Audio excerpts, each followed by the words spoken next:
Recently, I watched the movie Blink Twice, and immediately I started thinking, wow, all these thoughts started running through my head.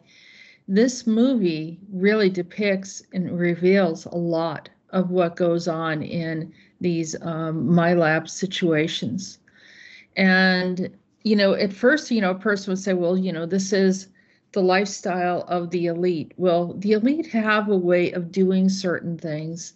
And in this occasion, you can see clearly that the elite um, have access to money and different types of ideas that can enable them to fulfill their needs, their boredom, their playtime. And so we're seeing a lot of that happening with celebrities right now and being involved with different types of parties and so forth. And what goes on in these parties is, I was, around all sorts of different people in my lifetime, and I could see through. I think that the whole thing is that you have to be awake. You have to not be taken in by any type of substances. You have to have a clear mind in what you're doing and be cautious, pretty much. So many people think, well, I'm going to go and I'm going to meet a celebrity or someone who's very, very powerful, and I'll do whatever that takes, even if it means that your soul is compromised in a way or that your happiness is gone. So here we see this story where, it's fictitious, but it's probably based on a lot of truths, where you see this character, Slater King, who is a billionaire, and then openly, publicly is confessing. That's how he starts off. He's confessing to the public and saying, I apologize, I did this. But nobody really knows what he did. But he's doing it for himself because he knows, somehow that information has to come out. That's how these people end up getting caught. After a while, they just don't care anymore, and they start to be more complicit with whether or not that they're going to reveal this information. Some of them never will, but some of them do.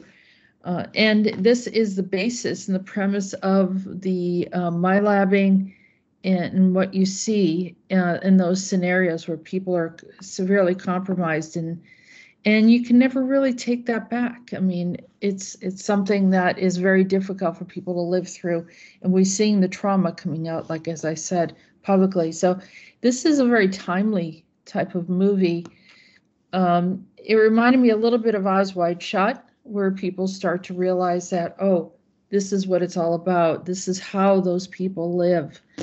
And I won't just say those people. There are people that aren't even wealthy that live like this too. They figure out ways to get together in different types of parties and so forth.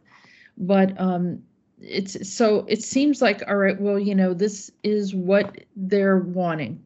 They're opening themselves up. They're jumping on a plane with a guy or a group of people they don't know. They're ending up on an island. All of a sudden, they're getting these very nice gifts. They're on an island paradise, and they're handed some recreational drugs and food and all sorts of things. And then they go to sleep the next morning. They feel a little weird, but they don't know what it is. And they start the day and they repeat it over and over and over again until they get to this point where, the main character is Frida, that she suddenly realizes that, oh, her friend is missing, but no one even remembers her friend. So now she's checking and saying, there's something wrong with me. I don't remember this. How could I not remember this? How could I miss a whole person that I came here with? So, then she starts to dig into it a little further. And the reason why she woke up a little bit is because of this snake bite. And the snake bite actually neutralized what they used to put people in this state of mind. And when they put them in that state of mind, it was through a certain type of perfume. Now, you would say, oh, that just sounds ridiculous. How could that perfume actually have that effect? It literally created a mind-wiping effect.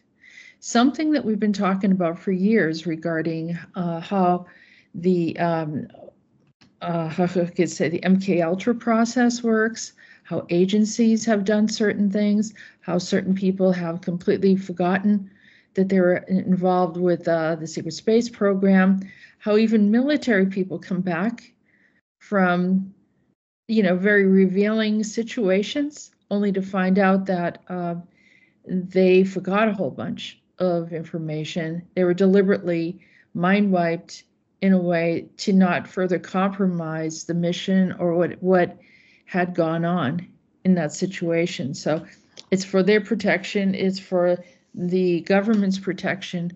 But is this type of perfume abused, or this method of getting people to forget everything that happened the day before, or throughout the time that you served, or whatever the scenario was for MK Ultra? So we're getting into this situation of discussion where it's starting to come up in movies. It's becoming more revealed. Of course, there were other movies that used MK Ultra, and it was kind of obvious, and I probably could go down a list. But this, in a sense, was unique because they used perfume. They used perfume at a party. I don't know, I keep on thinking of the baby oil that P. Diddy, they talked about with P. Diddy. Who really knows what was used in some of these occasions, and why did it take people so long to wake up from it and to speak out? But here we see that, they go through this whole process. It gets very dangerous. They start to get violent. What the woman, Frida, who's the main character here, and she's the love interest of Slater King, she starts to remember that she's being so drugged from this medicine, this perfume, and whatever types of drugs that are there, and she sees herself tied up. She sees herself violated and abused. The next day, she sees that people look a little rough. Sometimes they have black eyes. Sometimes it's bruises. They don't know where they got all these things, and they just brush it off as though it's like I was drunk and I didn't think anything of it. So that's when she starts to wake up and to want to take charge. Now, I believe this, from what I've heard and seen interviews, that they intended this to be like a female empowerment movie, because in the end, and I am going to spoil it because that's the important piece of this. In the end, the woman does find that she does take over this billionaire's business. She gives him the perfume, she wipes his memory, and she takes charge of everything. So now she becomes him. I don't know.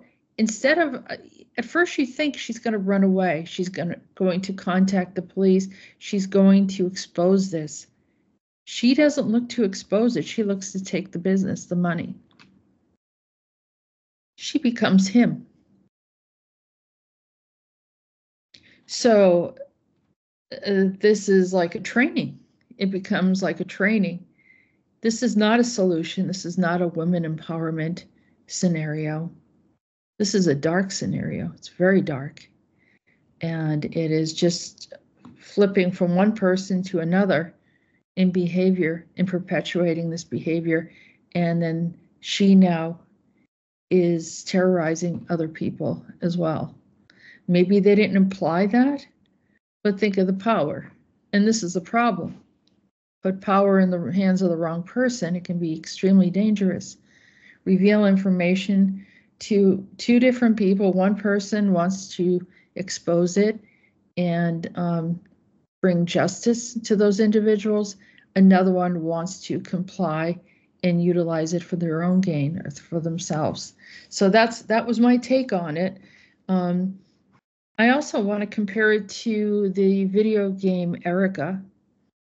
And in the storyline of Erica, her father is a scientist, and they use a perfume as well called oleander. And with the oleander, They bring enhance psychic ability, but also make a person become imbalanced. So these type of substances can actually alter people in a few different ways, according to whatever it is that you want them to do, and how they're misusing substances. And so, Erica is a video game for children. So are we grooming children? Are we grooming young adults to practice certain things to get what they want? And, that's a consciousness consideration. There's a lot of different questions about, behavior in these scenarios. So it's just something that's thought-provoking. Take a look at it. Tell me what you think. Compare both storylines, and we'll be discussing more situations like this in the future. Thank you for listening.